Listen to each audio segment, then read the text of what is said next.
jërë ngeen jëf mbokk yi comme ñu koy defee ayu bés bu nekk ñu ñëw dégtal leen seen chronique tey nag daanaka mën nañoo wax ne wax ji du gudd lool ñu ngi jóge ci bés bu sell lool di bésu tabaski nu ñu warloog jaamu yàlla yépp moo di baalu àq di ko tibbee suñu biir xol suñu xel meññ ko muy kàddu yu dëgg ci ñun ndax nag wax dafa nekk loo xam ne lu jafe la lu jafeñ lool njuumte mën na ci am ñagas-ñagas mën na ci am waaye rek lu mën a amit ba des ñuy ñaan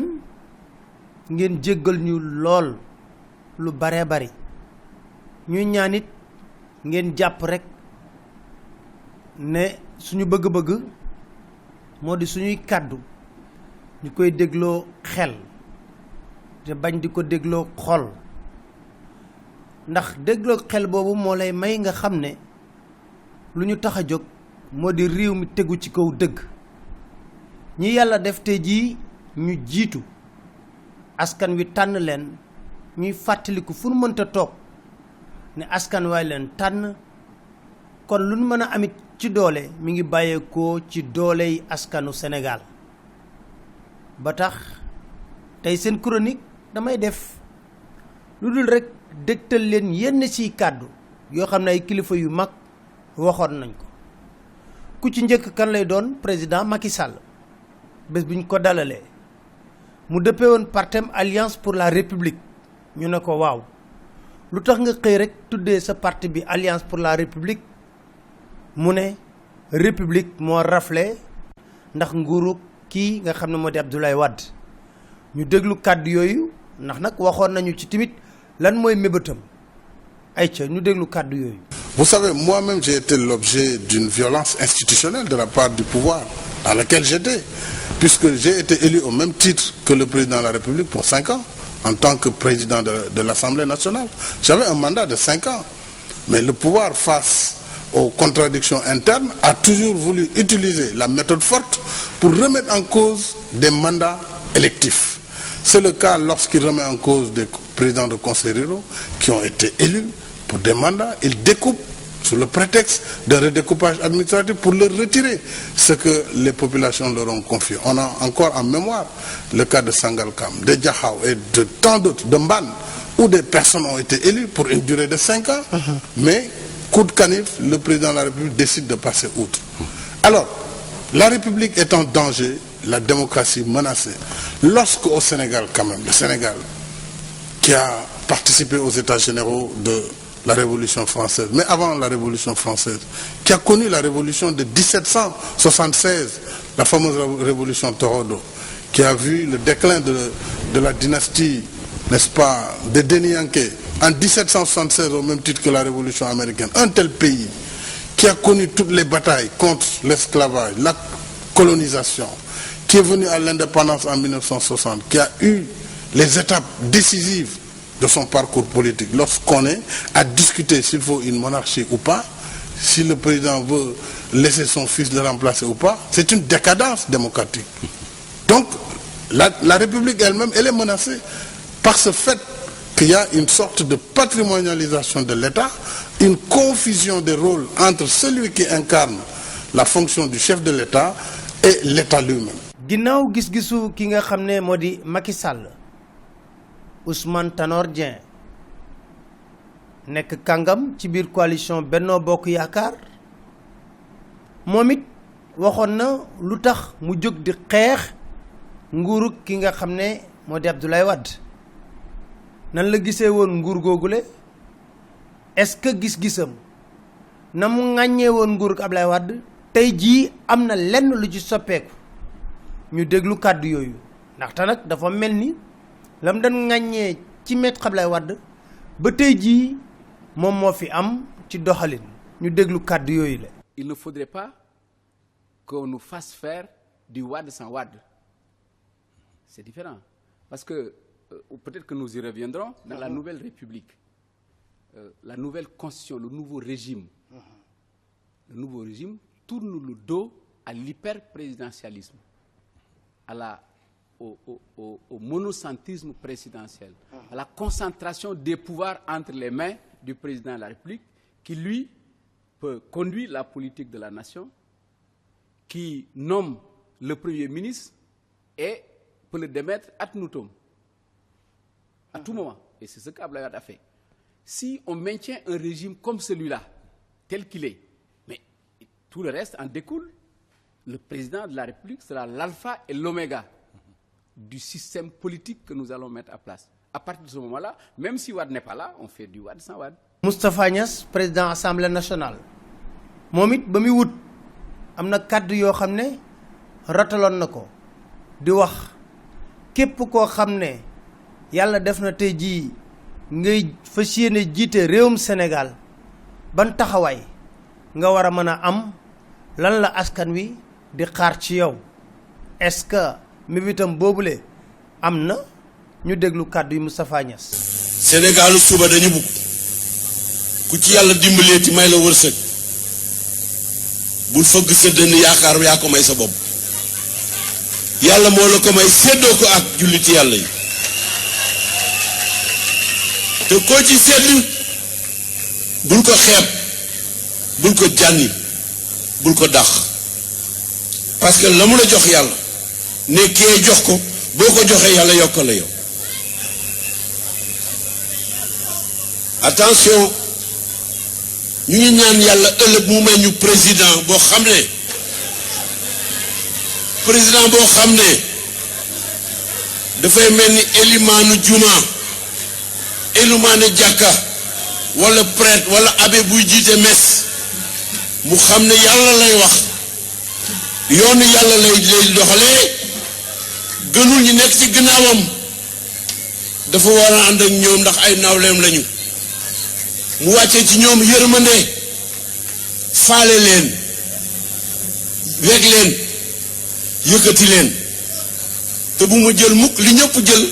mu àkki moo ko moom ak njobootam. ginnaaw kàddu Moustapha Niasse yooyu le Abdou Latif Coulibaly tey jii mi ngi ci biir nguur gi nekkoon journaliste bu xarañ lool nee na bana métier journalisme bi ma nga ca politique bi waaye bëri woon na lool lu mu ñu waxoon rawatina bam ñuy jaay li nga xam ne moo di assises nationales yi am na nu mu ko dàkkantale woon assises nationales yooyu mu mel ni tey jot ko jël dugal ci biir tiroir kenn waxatu ci dara moo ne de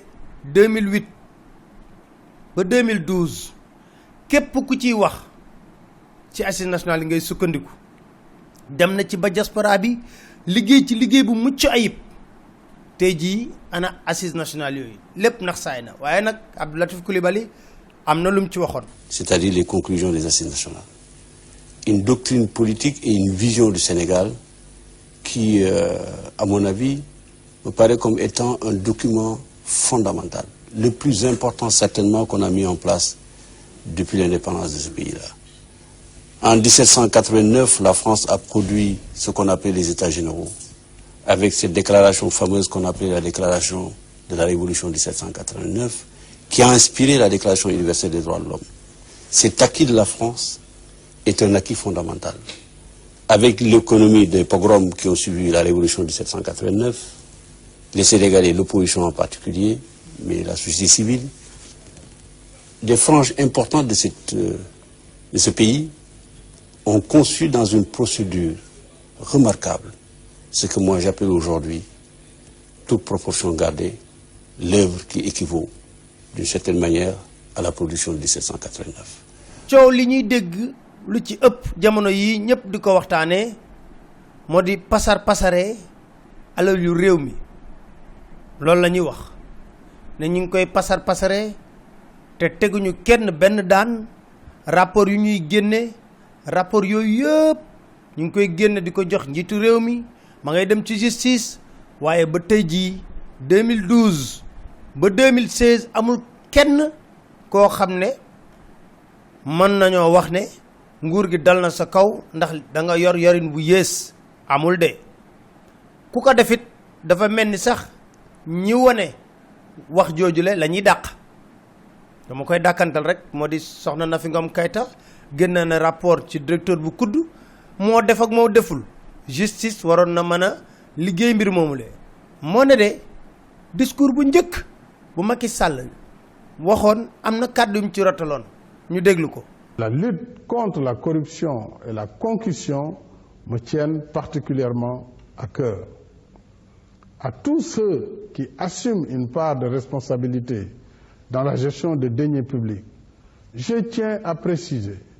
que je ne protégerai personne. Je dis bien personne. J'engage fermement le gouvernement à ne point déroger à cette règle. lii yëpp nga xam ne dama ko indi tey jii ngir ñu déglu ko day bëgg rek ñuy fàttali ne ñun suñuy kàddu waxuñu ko pour contre ay nit dañoo toogoon laaj réew mi ñu dem deuxième tour ci coalition Benno Bokk Yaakaar nit ñoo ñëpp tey jii war nañoo mën a am sañ-sañ bu président de la république juumee ñu gàgganti ko mu méngoog seen dige yan waxoon askan wi lu ko may rek dañuy wax ne jikko wutkat du jikko bu amee ba pare la ñuy doog a xam lan mooy jikkoom waaye kii nga xam ne moo di imam bu Thiès la mu xutba doy na sëkk ci réew mi fu mu toll xutba boobu lañ leen di dégtal. waaye yow ndaw julit ndax bànneexu biir yi nga xam yaa ngi koy jëfandikoo di ko dugal sa biir bi nga xam ni ci diir bu gàtt mu génn dootoo ci am benn soxla da nga koy dumoo yu sax ndax jar na nga xañ sa bopp teraanga yowmal xiyaam ba tax ngay sàcc alalu mbooloo alalu dëkk alalu société mbaa bu réew wala bu kër gi sax mbaa ngay ger yu ndaw yi moom la ñuy filmer waaye ger bi ñuy filmer ka koy filmer ak ka ñuy ger ba filmer ko ñoom ñoo atte yem ci atte ci yàlla le corrupteur et le corrompu ñoo bokk atte waaye ger yi tegu ci ay milliards kenn du ko tudd kenn du ko gis bu of naa nga xam ni saytu ndëngte moo taxoon mu jokk bu gisee mbir ñu teg ci suuf jële fa ñépp bu Cour des comptes IGE waxee mu yem ci rapport CREI yi waxi noppi waaw ñii di saytu alalu askan wi bu ñu gisee lu amul yoon wax ko ñu naan lu tax du ñu wax du dëgg de dañ naan lu tax mu koy wax obligation de réserve waaw ñii moom alal ji ndax dañoo warul a xam fan la seen alal di dugg ndax dafa am ku leen ci gën a yey moo tax siiw na ku ñu dénk société deful benn résultat di saax-saaxee alal ji teg ko ci politique te dara fekk ko ci bu ñu xamee rëq-rëq sax nag dafay mel ni dañuy lay gën a dooleel lu jub nag kenn du ko nëbb njub kenn du ko nëbb lu jub kenn du ko nëbb wante lu jubat yi dañu koy weer ndax mu am saafara ba dëkk bi mën a sowee nit ñi am jàmm képp ku yëngatu ci teg mbir yi nag mu leer tegu ci dëgg ku gëm yàlla nga patriote dëgg nga ku bëgg sa réew nga képp kuy bëgg mu tegu ci leer muy dëgg ku gëm yàlla la te ku bëgg réewam la xutbul watani minal iman la yonent bi wax bëgg sa réew ci gëm yàlla la bokk te bu ku bëgg sa réew na la gënal sa bopp na la gënal say soxla bopp na la gënal say soxla njaboot gënal la képp koo àndal. di leen sant di leen gërëm leen dig daje ci seen beneen chronique incha allah seen site dakarmatin.com